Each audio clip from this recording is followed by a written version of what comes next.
man. Coming to your city anywhere from London. Girl, we gonna walk down the hello guys কি খবৰ welcome to back to YouTube channel মই ইসাত আপোনালোকে চাই আছে দাইছব ব্লগৰ অন্যতম এটা ভিডিঅ' মাজলৈ তো গাইজ আজি মই গৈ আছোঁ টোটেলি আমাৰ নিতাইপুখুৰী হেমচন্দ্ৰ দেৱ গোস্বামী কলেজত তাত আজি মানে ফেচাৰ্ছ আছে যেহেতু নৱাগত এজনী হ'বা তো আমাৰ লগত যাব এইপিনে আমাৰ শ্যামল ভাই যাব আৰু শ্যামল ভাই আৰু মই যাম আৰু কি হয় দেখা যায় তাত কোন কোন আহে এতিয়ালৈকে আমি একো গমেই নাপাওঁ তাত গ'লে গম পোৱা যাব কোন আহিব কোন নাহে তো আপোনালোক দেখা থাকিম আৰু চাই থাকিব আৰু চাইকেল চলাই গৈ আছোঁ আৰু মই পিনে শ্যামল ভাই আমি চাইকেল চলাই গৈ আছোঁ আৰু এতিয়া পামগৈ আৰু এটাই গৈ পেলাই চাইকেলখন দি দিলেগৈ এতিয়া কেলা চাইকেলখন যাবই নোৱাৰে দেখিলোঁ মই শ্যামল ভাই আৰু মই আৰু টোটেলি আছোঁ আৰু সেই কিনাৰতে বেঞ্চতে বহি আছোঁ আৰু বহি মেলি চাই আছোঁ আৰু তো আমি কেণ্টিন আহি গ'লোঁ আৰু কেণ্টিনত আমাৰ পিনে শ্যামল ভাই কিবা কিবি বুজাই আছে আমাৰ আফিজ ভাইতো আছে তো এনেকৈ আৰু এণ্ডিংটো আৰু ভাই ভালেই লাগিব আৰু নেকি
তো মানে তাত মানে প্ৰগ্ৰাম চলি আছে আৰু আমি মানে অকণমান ওলাই মেলি আহিলোঁ আৰু পৰিৱেশটো মানে বাহিৰা যিটো আমাৰ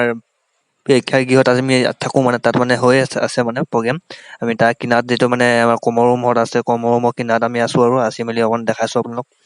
তো মানে অলপ মানে কিমাননো এইবোৰ শুনি থাকিম আৰু সংস্কৃতি সন্ধিয়াবোৰ আৰু এতিয়ালৈকে গায়ক আহিয়ে পোৱা নাই গায়ক আহিলে ভাল লাগিব তো সেইকাৰণে আমি অকণমান ঘূৰি মেলি আছোঁ অলপমান যিটো মতে জুম কৰি দিছোঁ দেখিছেনে আপোনালোকে এইটো যিটো মানে মই জুম কৰি দিছোঁ সেইটো যিটো মানে প্ৰেক্ষাগৃহত সেইটো মানে গৃহত মানে আমাৰ প্ৰগ্ৰাম চলি আছে আৰু এইটো যিটো আমাৰ এতিয়া জুম কৰি দিছোঁ এতিয়া সেইটো হৈছে আমাৰ প্ৰিন্সিপাল অফিচ আৰু তাতে আমাৰ প্ৰিন্সিপালত মানে ছাৰহঁত থাকে আৰু তো এনেকৈ আমাৰ কলেজখন মানে চৌহদটো আপোনালোকক ভালেই লাগিছে চাগে বহুত মানে নাজাৰাটো বহুত মজা আৰু এইটো আমাৰ কেণ্টিন সেউজীয়া যিটো আপোনালোকক দেখাইছিলোঁ আপোনালোকক তো গায়ক আহি গ'ল আৰু টোটেলি আৰু আমাৰ গায়কহঁত আহিলে আৰু গায়ক আপোনালোক কোন গম পায়নে জিতুল জ্যোতি গগৈ আৰু জিতুল জ্যোতি গগৈ আমাৰ ওচৰতে হয় আৰু এজনী ছোৱালী আহিছিল তো ছোৱালীজনী আমি নামটো নাজানো বৰ্তমান তো যেনেকৈ আৰু যেনে মানে আমি যিটো চিনি পাইছোঁ তো সেইজন গায়ক হৈছে জিতুল জ্যোতি গগৈ বিশেষকৈ তেওঁ বেলেগ বেলেগ গান গাইছে আৰু বেলেগ বেলেগ গায়ক তো এনেকৈ আমিও গান চান শুনি আছোঁ তেওঁ মানে পৰিচয়ো দিছে এনেকৈ